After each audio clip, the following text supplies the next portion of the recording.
Hi hello నమస్తే good morning welcome to our YouTube channel. నేను మీ అలం సాయి కృష్ణ.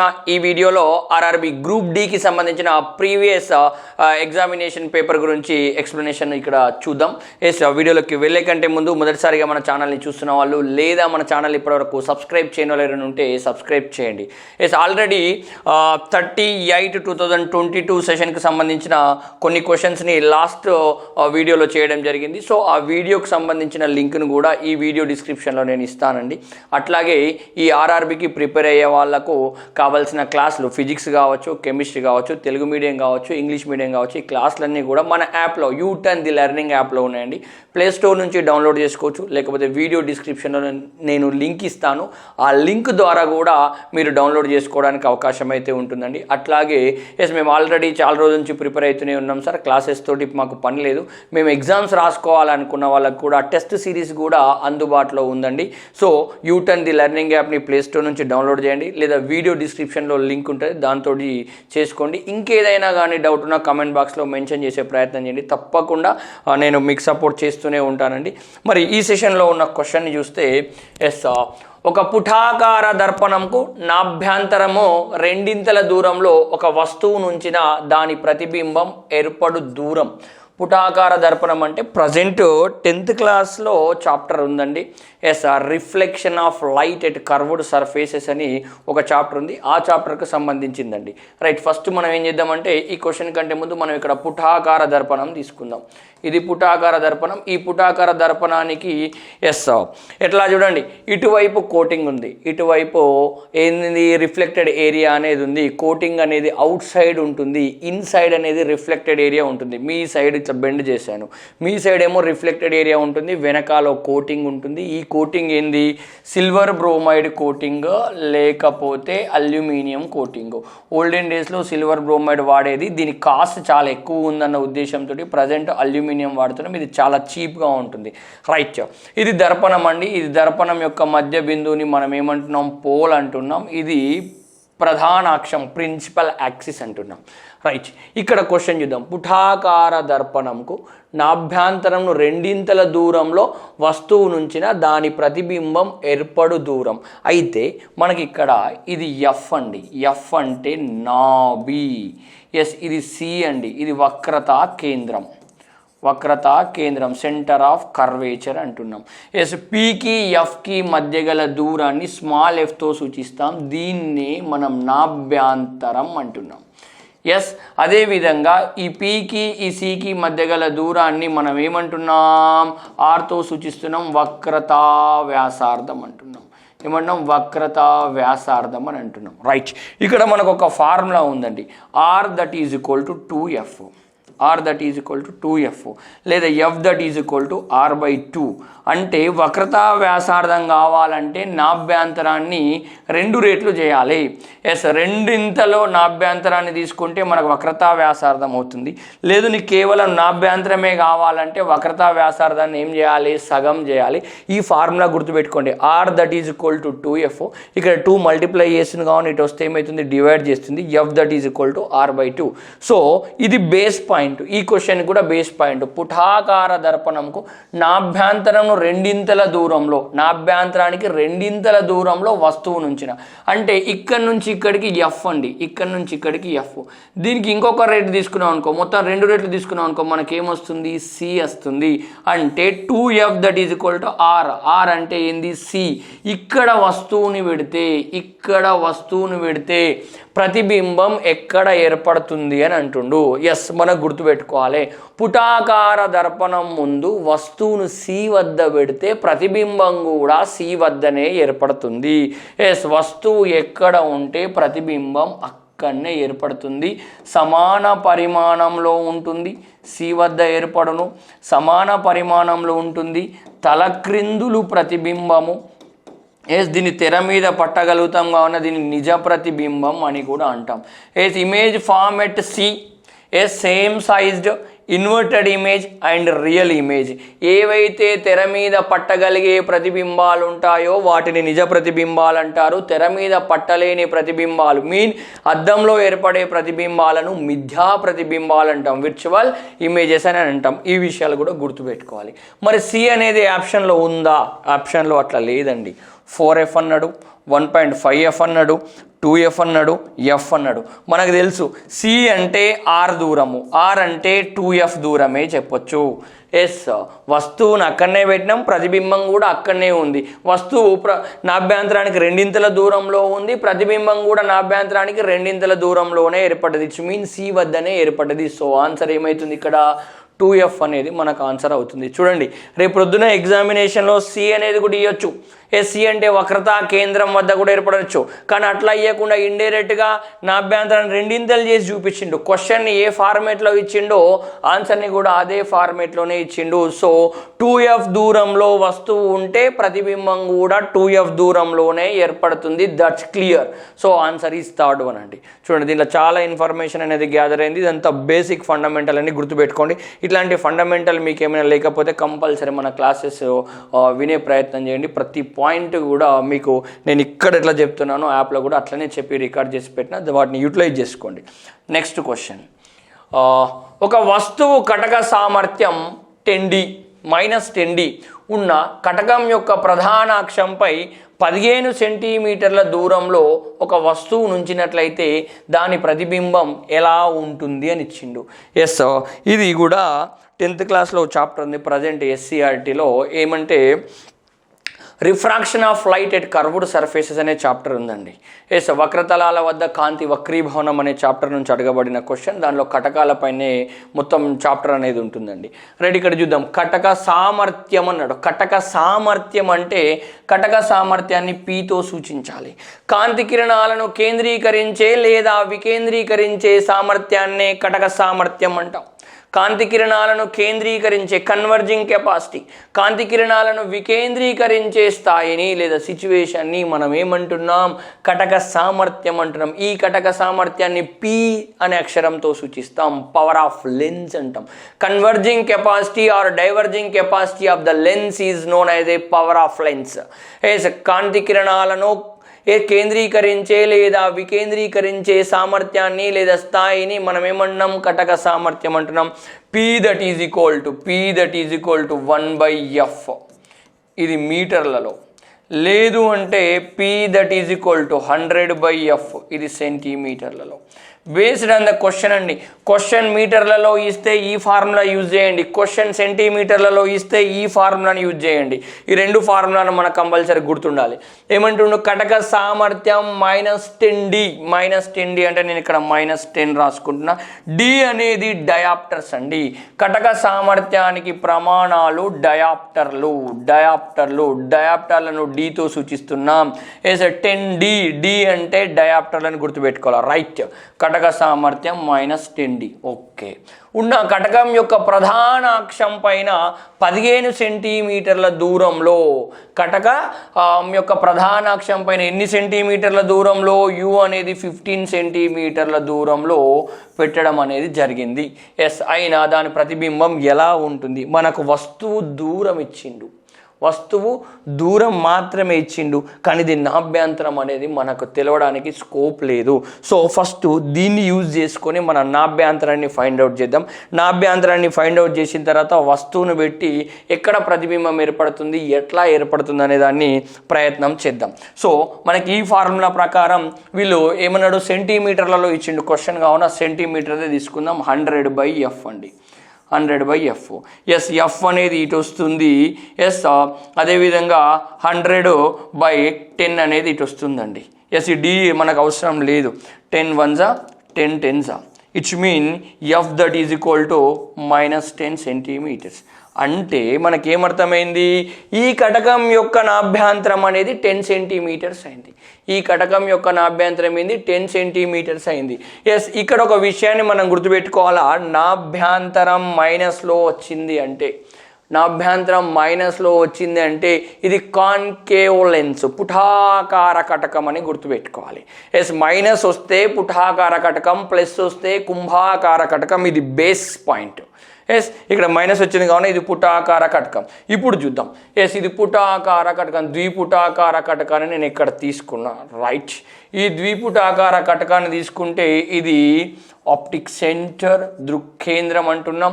ఇది F1, ఎస్ క్యాపిటల్ F1, ఇది capital F2, నాభి 1 నాభి 2, ఇది C1 వక్రతా కేంద్రం, ఇది C2 వక్రతా కేంద్రం రెండోది. ఎస్ ఇక్కడ నాభ్యాంతరం ఎంత అని తెలిసిందండి మనకు, నాభ్యాంతరం 10 సెంటీమీటర్స్ అని తెలిసింది. మైనస్ అనేది సైన్ కన్వెన్షన్ మనం ఇక్కడ ఎప్పుడైనా సెంటీమీటర్లు మైనస్లలో ఉండవు, కానీ మనం ఇక్కడ సాల్వ్ చేసేదానికి సైన్ కన్వెన్షన్స్ ఉంటాయి, సంజ్ఞా సాంప్రదాయాలనే ఉంటాయి. ఎస్ కావున అది ఇక్కడ ఏం అవసరం లేదు, క్యాలిక్యులేషన్ చేసేటప్పుడు మాత్రమే దాన్ని యూటిలైజ్ చేసుకుందాం. ఇది 10 సెంటీమీటర్స్ దూరంలో ఉంది, F అనేది 10 సెంటీమీటర్స్ దూరం, అంటే ఇక్కడ ఓవరాల్గా 10 సెంటీమీటర్స్ అనేది మనకు ఉంది. అయితే క్వశ్చన్లో ఏమడిగిండు, ఎస్ ప్రధాన అక్షంపై 15 సెంటీమీటర్ల దూరంలో వస్తువు నుంచిన 15 సెంటీమీటర్ల దూరంలో వస్తువు నుంచిన ఇది 10 సెంటీమీటర్స్ అండి. నాభ్యాంతరం 10 సెంటీమీటర్స్ అయితే ఇక్కడ ఆర్ ఎంత అవుతుందండి, ఆర్ ఎంత అవుతుంది, 20 సెంటీమీటర్స్ అవుతుంది. ఎస్ నాభ్యాంతరం 10 సెంటీమీటర్ అయితే డబుల్ అయితే మనకి ఏమవుతుంది, వక్రత వ్యాసార్థం అనేది అవుతుంది. ఇది ఆర్ అనేది 20 సెంటీమీటర్స్ అవుతుంది. కానీ వస్తువును ఎక్కడ పెట్టినంటుండు, 15 సెంటీమీటర్ల దగ్గర పెట్టినంటుండు. యు అనేది 15 సెంటీమీటర్స్ దగ్గర మనకు పెట్టిండండి క్లియర్గా. ఓకే 15 సెంటీమీటర్స్ అంటే ఈ 10కి 20కి మధ్యలో ఉండొచ్చు కదా, ఇది వస్తువు ఉన్న పొజిషన్. మరి ఈ పుటాకార కటకం ముందు వస్తువు అనేది ఎఫ్కి సికి మధ్యలో ఉంటే దాని యొక్క ప్రతిబింబం ఎక్కడ ఏర్పడుతుంది, ఆ ప్రతిబింబ లక్షణాలు ఏ విధంగా ఉంటాయి అనేదే క్వశ్చన్ అండి. ఎప్పుడైనా గుర్తుపెట్టుకోండి, పుటాకార కటకం ముందు వస్తువు అనేది F1 C1కి మధ్యలో ఉంటే, F1 C1కి మధ్యలో ఉంటే ఎక్కడ ఏర్పడుతుంది అంటే C2కి బయట ఏర్పడుతుంది. ఎటు ఏర్పడుతుంది, C2కి బయట ఏర్పడుతుంది.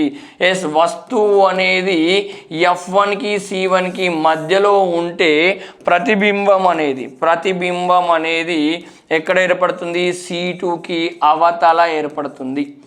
C2కి అవతల వస్తువు ఏర్పడుతుంది, ప్రతిబింబం ఏర్పడుతుంది. ఈ వస్తువు కంటే ప్రతిబింబం పెద్దగా ఉంటుంది. ఎస్ ఎట్లుంటుంది, తల క్రిందులు ఉంటుంది. ఎస్ ఇది కూడా తెర మీద మనం పట్టగలుగుతాం కావున నిజ ప్రతిబింబం అండి. ఇవి ప్రాపర్టీస్. మరి ఈ ప్రాపర్టీస్ మనకు ఆప్షన్లలో ఉన్నాయా లేవో చూద్దాం. ఏమంటుండు, మిథ్యా ప్రతిబింబము తల క్రిందులు. ఎస్ నేను ఇక్కడనే చెప్పిన చూసుకోండి. ఎస్ తెర మీద పట్టగలుగుతామని చెప్పాం. తెర మీద పట్టగలిగే ప్రతిబింబాలను ఏ ప్రతిబింబాలు అనాలి, నిజ ప్రతిబింబాలు అనాలి. మరి ఆప్షన్లో ఉందా, ఇక్కడ ఫస్ట్ ఆప్షన్ చూస్తే ఇది మిథ్యా ప్రతిబింబం ఉంది, ఆప్షన్ ఎలిమినేటెడ్. నెక్స్ట్ వచ్చేసరికి నిజ ప్రతిబింబం ఉంది, ఓకే రైట్. మళ్ళీ ఇంకా చూడండి, ఎస్ ఎట్లా ఏర్పడ్డది, ఎట్లా ఏర్పడ్డది, తల క్రిందులుగా ఏర్పడ్డది. చూసుకోండి ఇక్కడ చూడండి, మీ తల క్రిందులు ఉందా లేదా, ఉంది, 100% తల క్రిందులు ఉంది. కావున ఇక్కడ తల క్రిందులు నిజ ప్రతిబింబము తల క్రిందులుగా ఉంది, ఇది రైట్గా మనం చెప్పొచ్చు. మరి మిగిలిన పాసిబిలిటీ చూద్దాం. మళ్ళీ మిథ్యా ఇచ్చిండు, రాంగ్. రైట్. ఇంకొక ఆప్షన్లో నిజ ప్రతిబింబం ఇచ్చిండు, ఓకే.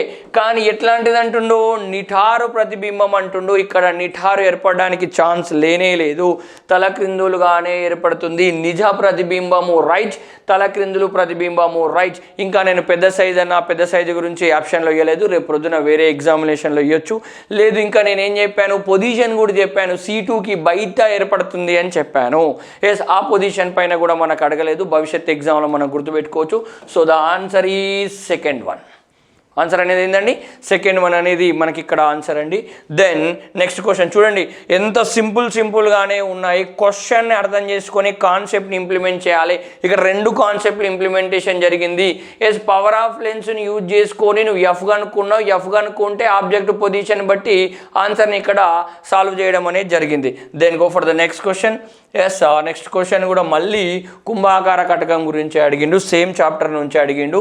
ఎస్ కుంభాకార కటకం యొక్క నాభ్యాంతరం పొడవు 40 సెంటీమీటర్లు అయితే ఆ కటక సామర్థ్యం ఎంత అంటుండు. ఎస్ కటక సామర్థ్యాన్ని Pతో సూచిస్తున్నాం. P దట్ ఈజ్ సెంటీమీటర్లలో ఇచ్చింది కావున 100/F. 100/F. ఎస్ నాభ్యంతరం F that is equal to 40 centimetres క్వశ్చన్లోనే ఉంది. Yes P that is equal to 100/40. 0 0 cancel. Yes 2 5 2 2 ఈ P that is equal to yes 2.5 ఇది చేసుకోండి. ఎస్ 2 2 4 1.25 10. కొందరు ఎవరైనా నాన్ మ్యాథ్స్ బ్యాక్గ్రౌండ్ వాళ్ళు ఉంటే 2.5D అంటున్నాం. ఏం పెట్టాలి దానికి డి పెట్టాలి. డి ఇండికేట్స్ డయాప్టర్స్ 2.5 డి అనేది రైట్ ఆన్సర్. ఎస్ ఇక్కడ సెంటీమీటర్లో ఉంది కావున P that is equal 100/f centimetre తీసుకున్నాం. రేపు పొద్దున ఇక్కడ మీటర్లలో ఉంటే ఇంకా formula P that is equal 1/f మీటర్లలో తీసుకోవాలి. దీంట్లో సబ్స్టిట్యూట్ చేసుకోవాలి. దీన్ని బేస్ చేసి సెంటీమీటర్ అయితే ఇటు రావాలి, మీటర్ అయితే ఇటు పోవాలి. వచ్చిన ఆన్సర్కి పక్కన డి పెట్టాలండి. ఎస్ ఇక్కడ కుంభాకార కటకం అన్నాడు. కుంభాకార కటకానికి నాభ్యాంతరం ఎట్లా ఉంటుంది, ప్లస్ వాల్యూ ఉంటుంది. ప్లస్ వాల్యూలో నాభ్యంతరం ఉన్నప్పుడు ఇక్కడ కటక సామర్థ్యం కూడా ప్లస్లోనే ఉంటుంది. సో ఇక్కడ ప్లస్ 2.5D ఆప్షన్లను గమనిస్తే ఫస్ట్ ఆప్షన్లోనే ఉంది right answer. Next 0.25D wrong. ఇక్కడ చూడండి థర్డ్ ఆప్షన్ మిమ్మల్ని కన్ఫ్యూజ్ చేయడం కొరకు మైనస్లో ఇచ్చిండు, ఇది రాంగ్ అండి. ఎస్ ఫోర్త్ది కూడా -0.25D ఇచ్చిండు, ఇది కూడా wrong. So the first one is the right answer అండి. Then go for the next question. Yes ఏమంటుండు, ఇది విద్యుత్ చాప్టర్కి సంబంధించిందండి, దాని నుంచి వచ్చిందండి. 3 తీగలు ABCలు ఒకటే పొడవు, అంటే పొడవు సేమ్ ఉంది L, మరి వ్యాసము క్రాస్ సెక్షనల్ ఏరియా అనుకుందాం కలిగి ఉన్నాయి. అంటే పొడవు సేమ్ ఉందట, వ్యాసము సేమ్ ఉందట. వాటి నిరోధాలు 1 ఓం, 0.5 ఓం, 0.25 ఓం అయినా వాటి నిరోధకతలు ఏ విధంగా ఉంటాయి అంటే మీకు 3 తీగలు ఇచ్చిండు ABC, వీటి పొడవు మరియు వీటి క్రాస్ సెక్షనల్ ఏరియా అంటే వ్యాసం అనేది సేమ్ ఉన్నాయట, కానీ డిఫరెంట్ నిరోధాలు ఉన్నాయి. అయినా వాటి నిరోధకతలు ఏ విధంగా ఉంటాయి అనేది ఇక్కడ మన క్వశ్చన్ అండి. ఎస్ మనకి ఇక్కడ ఏంది R that is equal to రో L/A అనే ఫార్ములా ఉంటుందండి. R that is equal to రో L/A అనేది ఫార్ములా. R అంటే నిరోధము, ఎస్ రో అంటే నిరోధకత, 10th క్లాస్ బుక్లోనే ఉంది ఇది. ఎల్ అంటే పొడవు, ఏ అంటే cross sectional area, yes cross sectional area అంటే ఇక్కడ వ్యాసంగా మనం కన్సిడరేషన్ చేస్తాం. ఎస్ మనకేమడిగిండు, కనుగొమ్మన్నది ఏంటండి, నిరోధకతలుగా కనుగొమ్మన్నాడు. సో దీన్ని ఇటు పంపించేసేద్దాం. అప్పుడు ఏమవుతుంది, రో దట్ ఈజ్ ఈక్వల్ టు, ఇక్కడ ఇది డివైడ్ చేస్తుంది, ఇటు పోతే ఏమవుతుంది R ఇంటూ ఏ మల్టిప్లై చేస్తుంది, ఇటు ఇది మల్టిప్లై చేస్తుంది, ఇటు వస్తే ఏమవుతుంది డివైడ్ చేస్తుంది. ఎస్ ఆర్ నో, మనకు కావాల్సింది రో. ఇప్పుడు ఇక్కడ డివైడ్ చేస్తే ఇటు వస్తే మల్టిప్లై చేస్తుంది, ఇటు మల్టిప్లై చేస్తే ఇటు వస్తే డివైడ్ చేస్తుంది. ఎస్ రో that is equal to R into A/L. సింపుల్గా ఇది మనకు తెలిసిన విషయమేనండి. మన క్వశ్చన్లో ఏమంటుండండి, కామన్గా పొడవు వ్యాసము ఇక్కడ ఎన్ని 3 తీగలు తీసుకుందాం, ఏ తీగ, బి తీగ, సి తీగ తీసుకుందాం. దీని యొక్క L ఈ 3 సేమేనండి. దీని యొక్క వ్యాసము ఈ 3 సేమేనండి. అంటే ఇక్కడ ఉన్న A/L అనేది కాన్స్టాంట్గా ఉంటుందా, ఉండదా? A/L అనేది మూడింటికి కూడా కాన్స్టాంట్గానే ఉంటుంది. మూడింటి యొక్క పొడవులు సేమే, మూడింటి యొక్క వ్యాసాలు సేమే ఉన్నప్పుడు ఇక్కడ ఉన్న వాల్యూ అనేది మనకి ఎట్లా ఉంటుంది, కాన్స్టాంట్గానే ఉంటుంది. ఎస్ ఇది కాన్స్టాంట్గా అనుకుందాం.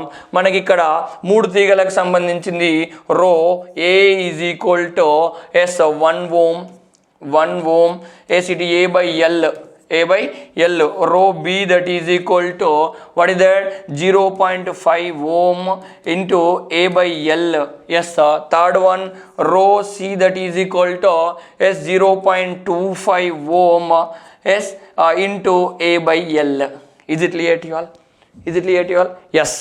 ఇప్పుడు ఇక్కడ చూసుకోండి, ఇవి 3 కూడా మన కాన్స్టాంట్గా ఉన్నాయి. ఫర్ ఎగ్జాంపుల్ వీటి వాల్యూ 1 అనుకుందాం, అజ్యూమ్షన్లో వీటి వాల్యూ 1 అనుకుందాం. సేమ్ వాల్యూను మల్టిప్లై ఇక్కడ చేసేస్తే అక్కడ చేంజెస్ అనేది ఈ డిజిట్ని బట్టే వాల్యూ మనకు చేంజ్ అవుతుంది. మీకు సింపుల్గా అర్థం కావాలి కాబట్టి ఇదంతా 1 1 1 1 అనుకుందాం. Something into 1 something into 1 something into 1 something. So మనకు ఫైనల్గా మనకి ఏమొస్తుంది 1 0.5 S 0.25 మనకు వాల్యూస్ రావడం జరిగింది, నిరోధకతలు వచ్చేసినాయి. మరి ఇక్కడ నిరోధకతలలో నిష్పత్తులు అడిగిండు చూడండి, 1 0.5 0.25 అనేది ఇక్కడ మనకు లేదు, వాటిని రేషియోలోకి కన్వర్ట్ చేసిండు. అంటే నేనేమంటున్నానంటే ఈ పాయింట్స్ను తీసేయాలంటే నేను మల్టిప్లై విత్ 4 చేస్తున్నా. ఈ పాయింట్ని తీసేయాలంటే మల్టిప్లై విత్ 4 చేస్తున్నా. 1 into 4 అండి. ఎస్ 4 into 0.5 అంటే ఎంత అవుతుందండి, 2 అవుతుందండి, 0.5 0.5 1, మళ్ళీ 0.5 అంటే ఆ 1 + 1 2 అవుతుంది. ఇక్కడ 0.25 × 4 అంటే 0.25 × 0.25 + 0.25 ఏమవుతుంది 0.5 అవుతుంది. మళ్ళీ 0.5 కలిపితే 1 అవుతుంది. మనకి ఇక్కడ ఏమొచ్చినాయి మనకు ఓవరాల్గా 4:2:1. మరి ఇది ఆప్షన్లో మనకేమైనా ఉందా లేదా చూద్దాం. ఎస్, ఇక్కడ గమనిస్తే ఫస్ట్ ఆప్షనే మనకి ఇచ్చిండు 4:2:1 నిష్పత్తి. ఇది రైట్ అండి. 1:2:4 రాంగ్, 2:4:1 రాంగ్. సమానం అనేది కూడా కాదు. సింపుల్గా నీకు ఎగ్జామినేషన్లో ఇంత టైం వేస్ట్ చేసుకోకు. నేను కూడా 2-3 నిమిషాలు టైం తీసుకున్నా మీకు అర్థం చేయించడం కొరకు. కానీ ఎగ్జామ్లో ఏమంటుండు, 3 తీగలు ఇచ్చిండు, 3 తీగల పొడవు సేమ్ ఉంది, ఎస్ క్రాస్ సెక్షనల్ ఏరియా వ్యాసము సేమ్ ఉంది, వాటి నిరోధాలు ఇచ్చిండు, ఎస్ అయినా నిరోధకతలు ఎంత అన్నాడు. ఇవి రెండు సేమ్ ఉన్నప్పుడు దాని వాల్యూ అంతా కూడా సేమ్ కాన్స్టాంట్గానే ఉంటున్నప్పుడు ఎస్ ఈ ఇచ్చిన నిరోధాల యొక్క రేషియో తీసేసుకుంటేనే మనకేమొచ్చేస్తుంది డైరెక్ట్గా నిరోధకతలు వస్తుంది. ఎస్ ఇక్కడికి వచ్చినా కూడా ఆగిపోవడానికి చాలా మందికి స్కోప్ ఉంది. ఇలానేమో నిష్పత్తులలో ఉంది, ఇలానేమో ఈ పాయింట్లలో ఉంది. పాయింట్లలో ఉన్నదాన్ని బయటకు లాగాలంటే దేనితోటైనా మల్టిప్లై చేసేసేయండి. సింపుల్గా నాకు కన్వీనియంట్ కొరకు 4 తోటి మల్టిప్లై చేసినప్పుడు ఆ పాయింట్స్ అన్ని వెళ్ళిపోయి ఒక రేషియో వచ్చింది. ఆ రేషియోని ఇక్కడ అవైలబుల్ ఉంది. లేదు నేను 4 తోటి చేసినప్పుడు వచ్చిన ఆప్షన్లో లేనప్పుడు వేరే నెంబర్ తోటి చేసుకునే ప్రయత్నం అయితే చేయండి. ఇది సింపుల్గా మీకు మ్యాథ్స్ మీద ఉన్న గ్రిప్ తోటి మీరు ఎటంటే అటు కన్వర్ట్ చేసుకోవడానికి ఒక ఛాన్స్ అయితే ఉంటుందండి. ఎస్, మంచి క్వశ్చన్. ఇట్లాంటి క్వశ్చన్స్ కూడా ఫ్యూచర్లో రావడానికి ఛాన్స్ అయితే ఉంటుందండి. Then go for the next question. Yes, ఇది కూడా విద్యుత్ సంబంధించిన చాప్టర్ అండి. 10th క్లాస్ SCERT బుక్లో ఎలక్ట్రికల్ కరెంట్ విద్యుత్ ప్రవాహం అనే ఒక 9th చాప్టర్ ఉంది. ఆ చాప్టర్ నుంచి వచ్చిన క్వశ్చన్స్ అండి. 30 వాట్ గల ఒక పరికరంను 12 volts బ్యాటరీకి 30 వాట్ గల ఒక పరికరంను 12 volts గల బ్యాటరీకి అనుసంధానం చేస్తే కనెక్ట్ చేస్తే ఆ పరికరంలో ఉండే విద్యుత్ ప్రవాహం ఎంత అంటుండు. ఎస్, విద్యుత్ ప్రవాహం ఎంత అంటుండు. మనకు ఏమిచ్చిండు ఇక్కడ వాట్స్ ఇచ్చిండు. మనకు ఒకటి ఏం తెలవాలి, బేసిక్ ఫార్ములా P = VI అండి. P = VI అండి. P పవర్ విద్యుత్ సామర్థ్యం, విద్యుత్ సామర్థ్యానికి ప్రమాణాలే వాట్స్ అండి. ఎస్, అందుకే 30 వాట్స్ ఇచ్చిండు. V అంటే వోల్టేజ్ అండి. ఎస్, పొటెన్షియల్ డిఫరెన్స్ వోల్టేజ్ ఇక్కడ 12 volts ఇచ్చిండు. అయినా కరెంట్ ఎంత అంటుండు, ఆ కరెంట్ని కనుగొనాలండి. P = 30 watts, V = 12 volts, I = question mark. Yes, 30 12 × I అనేది తీసుకున్నాం. I = 30/12 చేసేసుకోండి. ఏమవుతుంది మనకు 2 15s 2 6s. Yes, 3 5s 3 2s. Yes, 5/2 అంటే 2.5 ఆంపియర్స్. విద్యుత్ ప్రవాహానికి ప్రమాణాలు ఆంపియర్లు అండి. విద్యుత్ ప్రవాహానికి ప్రమాణాలు ఆంపియర్లు అండి. ఈ ఆంపియర్లను సింబల్ ఏతో సూచిస్తాం. ఈ ఆంపియర్లను మనం అమ్మీటర్తో కలుపుతామండి. ఎస్, ఈ అమ్మీటర్ సింబల్ మనకు ఇట్లా ఉంటుంది. దీన్ని మనం శ్రేణి సంధానంలో కలపాలి. ఇవి ప్రీవియస్ బిట్లేనండి. ఇక్కడ చెప్పిన అన్ని పాయింట్లు. విద్యుత్ ప్రవాహానికి ప్రమాణాలు ఆంపియర్లు, సూచించే సింబల్ క్యాపిటల్ A. విద్యుత్ ప్రవాహాన్ని దేంతో కొలుస్తాం, అమ్మీటర్తో కొలుస్తాం. ఇది అమ్మీటర్ యొక్క సింబల్ అండి. ఎస్, ఈ అమ్మీటర్ని ఏ సంధానంలో చేస్తాం, శ్రేణి సంధానంలో సిరీస్ మేనర్లో కలుపుతాం. సో ఈ పాయింట్స్ అన్ని గుర్తుపెట్టుకోండి. ఇక్కడ మనకు 2.5 ఆంపియర్స్ వచ్చింది. ఇక్కడ చూద్దాం, option 1.25A wrong, 2.5 amperes is right, 0.4 wrong, 0.2 wrong. So the answer is 2.5. గుర్తుపెట్టుకోవాలి. Then next question, simple formula. First నీకు ఈ ఫార్ములా తెలియకపోతే ఏం చేయలేమండి. ఫార్ములాలు కంపల్సరీ గుర్తుపెట్టుకోవాలి. డిఫరెంట్ కన్వర్షన్ తోటి డిఫరెంట్ ఫార్ములాస్ ఉన్నాయి.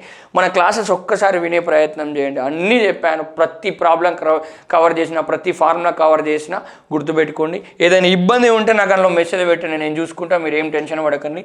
ద నెక్స్ట్ క్వశ్చన్, ఇది 10th క్లాస్ SCERTలో నెక్స్ట్ చాప్టర్ ఉంది, విద్యుదయస్కాంతం, ఎలక్ట్రోమాగ్నెటిజం అనే చాప్టర్ నుంచి అడగబడిన బిట్టు. విద్యుత్ జనరేటర్ గురించి కింద ఇవ్వబడిన ప్రతిపాదనలను పరిగణలోకి తీసుకోండి అన్నాడు. ఓకే, చూద్దాం ఏంటి.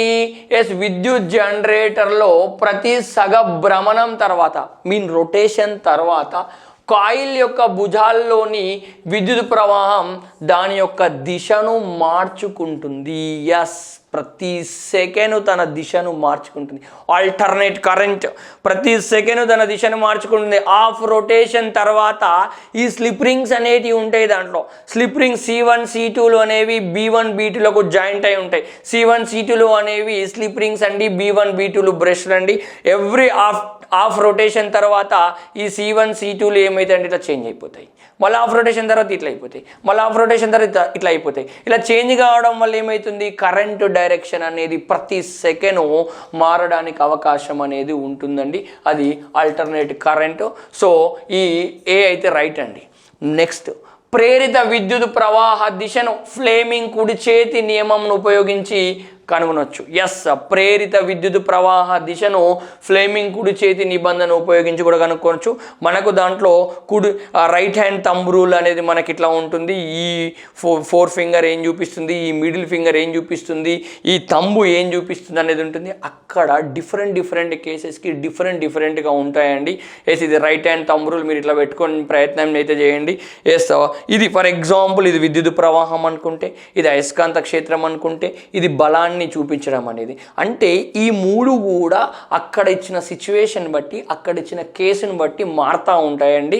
ఎస్, ఈ విషయం అయితే 100% మనం ఒబే చేయొచ్చు. ఈ చాప్టర్ను మనం అక్కడ క్లాసెస్లో విన్నప్పుడు క్లియర్గా ప్రతి కేసుకి రైట్ హ్యాండ్ థంబ్ రూల్ ఎట్లా ఉంటుంది, ఏమవుతుంది అనేది కూడా ఉంటుంది. కండిషన్ని బట్టి కూడా స్లైడ్ చేంజెస్ అనేది జరుగుతూ ఉంటాయి. సో అప్పటి వరకు అయితే ఈ పాయింట్ గుర్తుపెట్టుకోండి. ఏ కరెక్టే. ప్రేరిత విద్యుత్ ప్రవాహ దిశను కూడా ఫ్లేమింగ్ కుడి చేతి నియమంను ఉపయోగించి కనుగొనవచ్చు. రెండు ఆప్షన్లు కరెక్ట్ ఉన్నాయి. ఏ పైన ఇవ్వబడిన ఏ ప్రతిపాదనలు సరైనవే అని అడిగిండు. ఏ కరెక్టే, బి కరెక్టే, no doubt at all. So option 1 is the right answer. కింది ఇచ్చిండు కేవలం బి మాత్రమే, కింద ఇచ్చిండు కేవలం ఏ మాత్రమే. ఎస్, లాస్ట్ది రెండు కూడా కావని ఇచ్చిండు. So the answer is 1. Yes, ఇట్లా క్వశ్చన్స్ మనకు అడిగిండండి గత ఎగ్జామ్లలో. ఈసారి కూడా ఇట్లాంటి క్వశ్చన్ చాలా రిఫ్లెక్ట్గా అయ్యే స్కోప్ అయితే ఉంటుందండి. తప్పకుండా ప్రతి ప్రీవియస్ పేపర్ని ఎక్స్ప్లెయిన్ చేసే ప్రయత్నం చేస్తా, ప్రాక్టీస్ పేపర్లను ఎక్స్ప్లెయిన్ చేసే ప్రయత్నం చేస్తా. అట్లాగే నిపుణాలు ప్రతి బుధవారం మన ఆర్టికల్ వస్తుందండి. ఒక్కసారి ఆర్టికల్ని ఫాలో చేయండి. ప్రతి చాప్టర్ సంబంధించిన బిట్స్ అన్ని అందిస్తున్నా. దాదాపు ఫిజిక్స్ కెమిస్ట్రీకి సంబంధించిన ఆర్టికల్స్ అన్నీ ఇప్పటివరకు వచ్చేసినాయండి. అట్లా అవి అన్నీ కూడా మన యాప్లో పెట్టి ఉంచిన ఎవరైనా తీసుకోవడానికి ఛాన్స్ అయితే మనకు ఉంటుందండి. అదేవిధంగా ఇప్పుడు సైన్స్ అండ్ టెక్నాలజీ రన్ అవుతుంది, వాటిని కూడా యూటిలైజ్ చేసుకునే ప్రయత్నం అయితే చేయండి. ఇట్లాంటి ముఖ్యమైన అప్డేట్స్ ఎల్లవెల్లా పొందాలంటే మన ఛానల్ని ఫాలో అవ్వండి, వీడియోని లైక్ చేయండి, షేర్ చేయండి. మన ఛానల్ని ఇంకా సబ్స్క్రైబ్ చేయకపోతే సబ్స్క్రైబ్ చేయండి. Thank you so much. జై హింద్.